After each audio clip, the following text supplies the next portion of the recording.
I never could come to terms with the conversation I had with a lady many years ago. I was 17. She 30. It was Christmas Eve.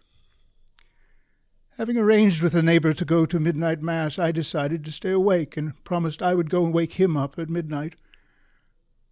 I was lodging at the house of Meneses, a public official whose first marriage was to one of my cousins.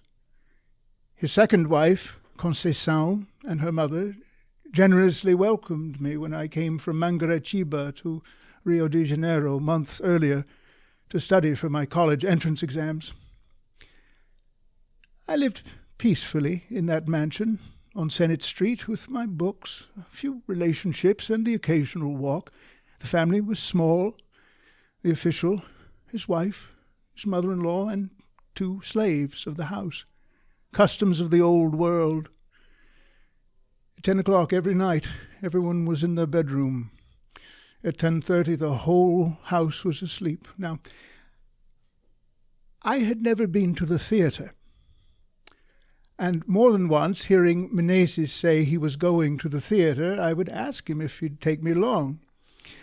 On these occasions, his mother-in-law would make a face, and the slaves smiled to themselves. He responded not at all, got dressed, went out, didn't return till the following morning. It was only later that I understood that the theatre was a euphemism. Meneses was having an affair with a woman, separated from her husband, and he slept away from home 1 day a week. Conceição suffered at first because of his infidelity, but eventually resigned herself, got used to it, finally thought it rather all right. Oh, dear Conceição. They called her the Saint, and she did justice to the title. So easily she put up with the peccadillos of her husband. To be honest, she had a moderating temperament without extremes, neither big tears nor big smiles. As to that title, well, she was more Mohammedan, perfectly ready to accept a harem as long as she could save appearances. And God forgive me if I pass judgment. Everything about her was mitigative and passive. Even her face was medium. It was neither beautiful nor ugly. She was what you'd call a nice person. She said nothing bad about anyone. She forgave everything. She knew nothing of hate, maybe to the degree she knew nothing of love. That Christmas Eve, the official went to the theatre, and this was around the years of 1861 or 1862. I should have been in Mangaratiba on holiday break, but I stayed until Christmas to see the midnight mass at court. The family retired at the usual time. I got settled in the front room, dressed and ready, and from there I would slip away out the entryway and leave without waking anyone. There were 3 front door keys. One with the official, I would take another, and the third remained at home. "Oh, but Senor Nogueira, what will you do with all that time?" Conceição's mother asked me. "Well, read, Dona Inácia." I had a novel, The 3 Musketeers, an old translation, I believe, from the Journal of Commerce. I sat at the table there at the center of the living room, and by the light of a kerosene lamp, while the house slept, I galloped yet one more time on the sinewy steed of D'Artagnan and took off on adventures. Within a few minutes I was completely intoxicated by Dumas. The minutes flew faster than usual when waiting. I heard the stroke of 11 almost without knowing it, incidentally. However, a faint shuffle inside the house managed to rouse me from my reading. There were footsteps in the corridor that connected the living room to the dining room. I lifted my head, and soon after I saw appear at the doorway the figure of Conceição. "Still not gone?" she asked. "No, it doesn't seem to be midnight yet." "Oh, what patience!" Conceição entered the room. Shuffling in her slippers from the alcove, she wore a white dressing gown, barely fastened at the waist. Being svelte, she had the air of a romantic vision, not foolish, not like my adventure book. I closed it. She went to sit in the chair opposite me near the sofa. When I asked if accidentally I woke her, making noise, she replied immediately, "No, what noise? I woke up by myself." And I stared at her, doubting her assurances. Her eyes, they weren't those of a person who had just woken up. They didn't seem as if they'd been asleep yet at all.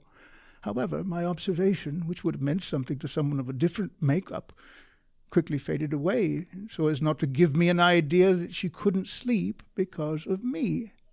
And she lied, so as not to offend or bother me. I already said that she was nice, very nice. "It's almost time to go," I said. "Oh, what patience you have to stay awake while the neighbor sleeps, and to wait alone. You're not afraid of spirits from beyond? I took care not to scare you when you saw me. When I heard your steps, I did wonder, but you came in right away, ma'am. What's this you're reading? Don't tell me, I already know. It's the Musketeers novel." "Exactly, it's very good."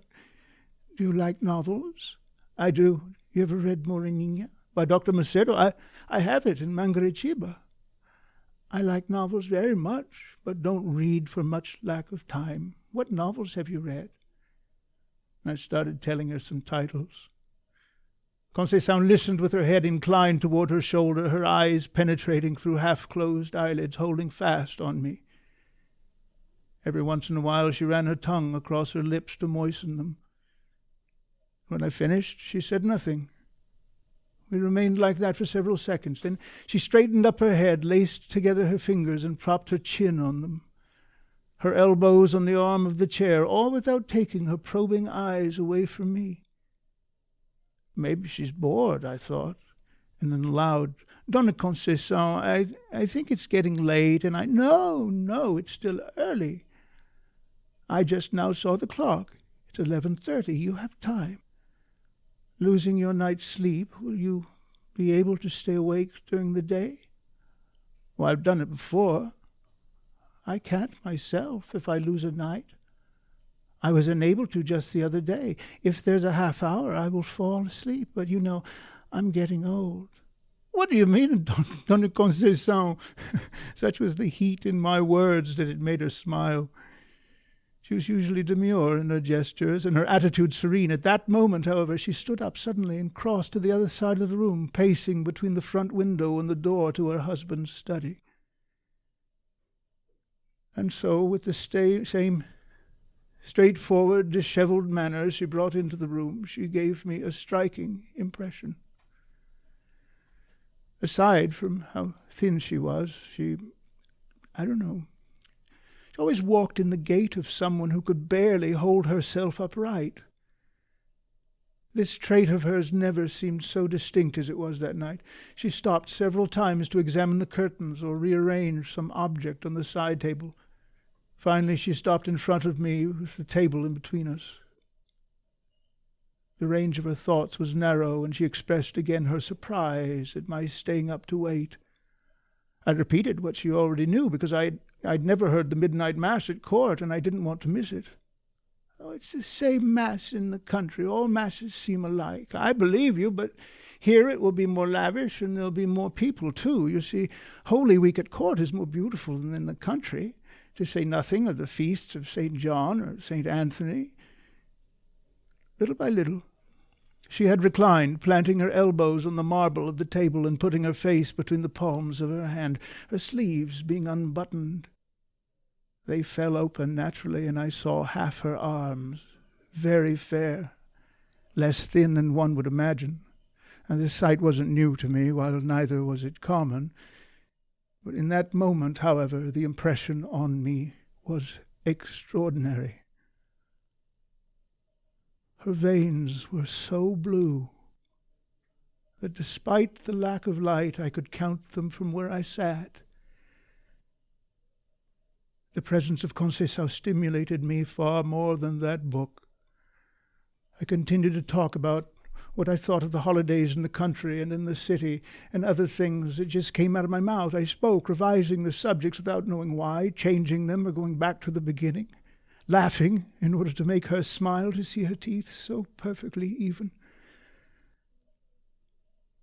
Her eyes weren't completely black, but were dark. Her nose long and thin, a slight curve, which gave her face an inquisitive air. When I raised my voice a little, she shushed me. Quietly, Mama could wake up. And she never broke that position, which filled me with pleasure. So close our faces remained.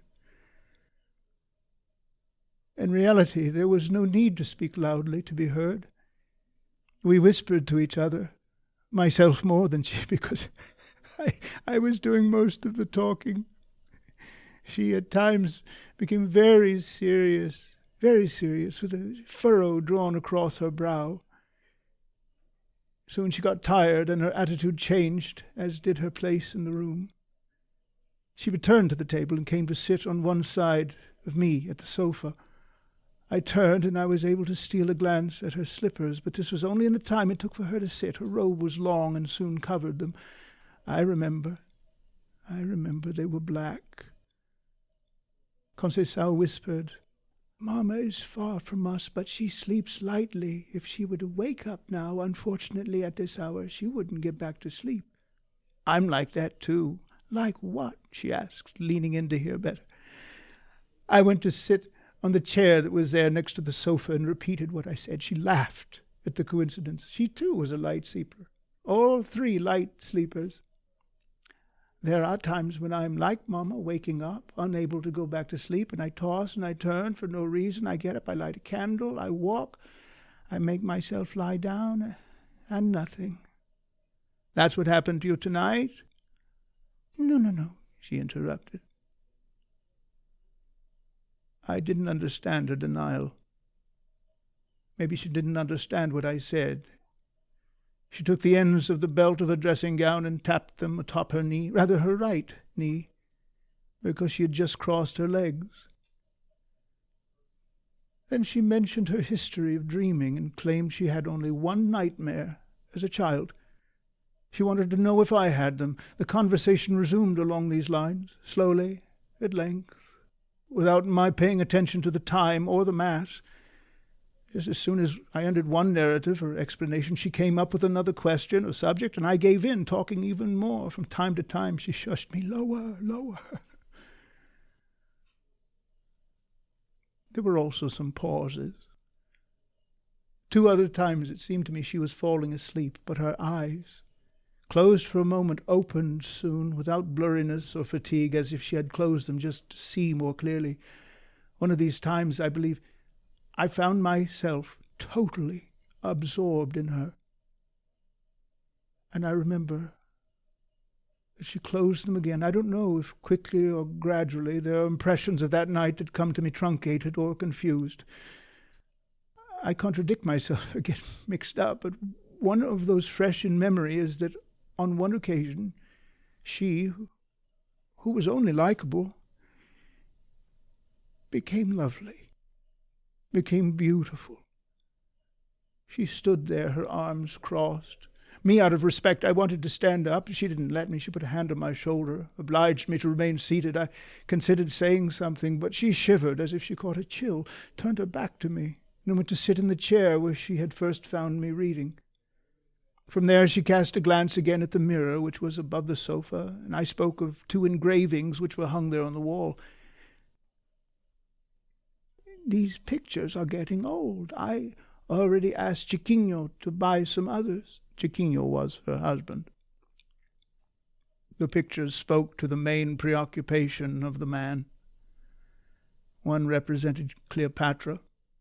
I don't recall the subject of the other, but they were women, both vulgar. At that time, they didn't seem ugly to me. They're beautiful, I said. Beautiful, yes, but they need cleaning. But then, frankly, I would prefer 2 icons, 2 saints. These are suited to a men's club or a barber shop. Barber shop, ma'am? You've never been to a barber shop. But I imagine their customers wait around and talk about girls and lovers, and naturally the man of the house enjoys the views of these with such beautiful figures. It's in the home I find them inappropriate. It's what I think. But I think a lot of outlandish things like that. Whatever it is, I don't like pictures. I have an Our Lady of the Conception, my protector, very beautiful, but it's a sculpture. You can't hang it on a wall. Nor do I want to. It's in my chapel. The thought of the chapel brought me back to the Mass, and I remembered I could be late, and I wanted to say so.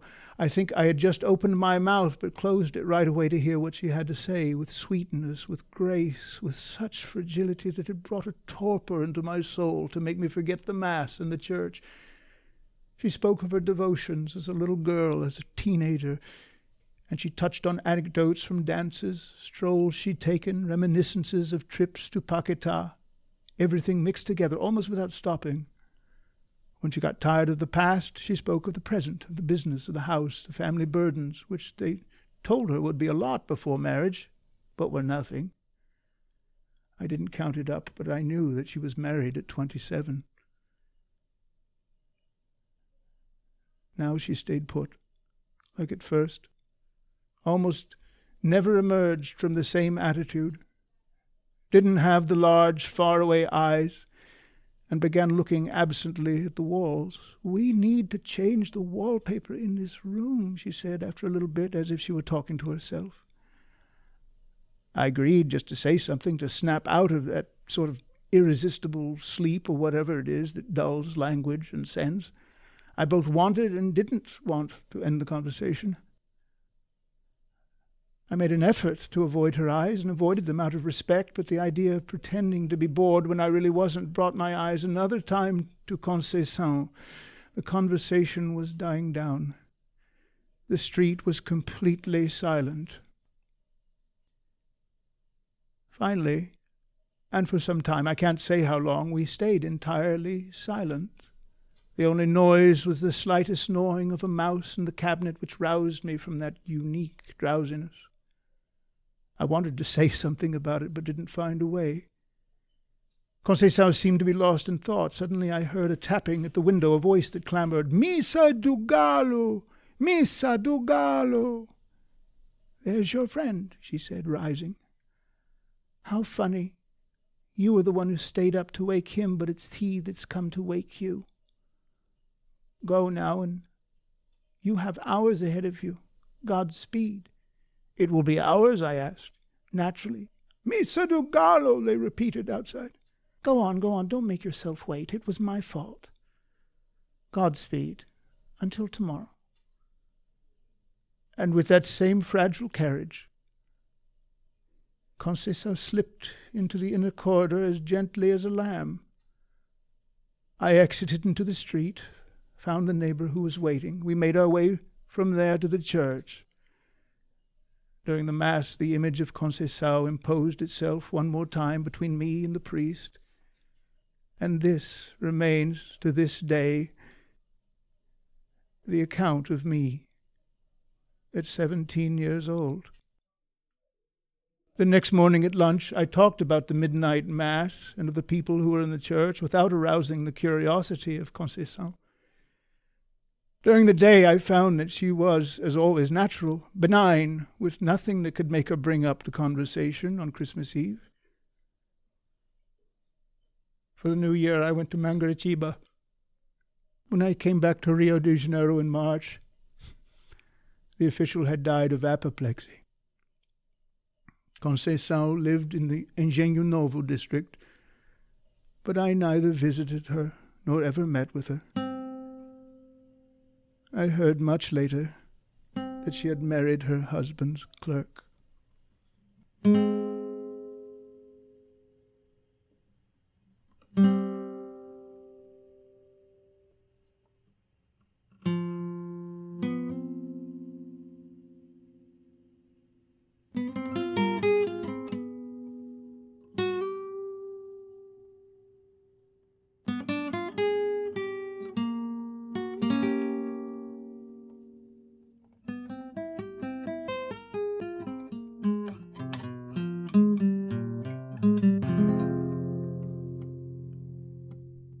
Midnight Mass by Machado de Assis, first published in 1899, translated from Portuguese for audio performance by Todd Conner, copyright 2019.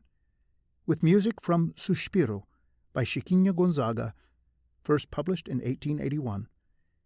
This telling of Midnight Mass was recorded with a live audience at the Players Club in New York City. If you like this work and would like to support the Karaoke Podcast, please consider making a purchase at the Karaoke Podcast store at teespring.com. A direct link to the store is available on the Karaoke website at www.thekaraoke.com.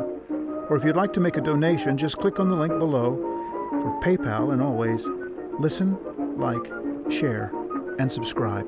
Thank you.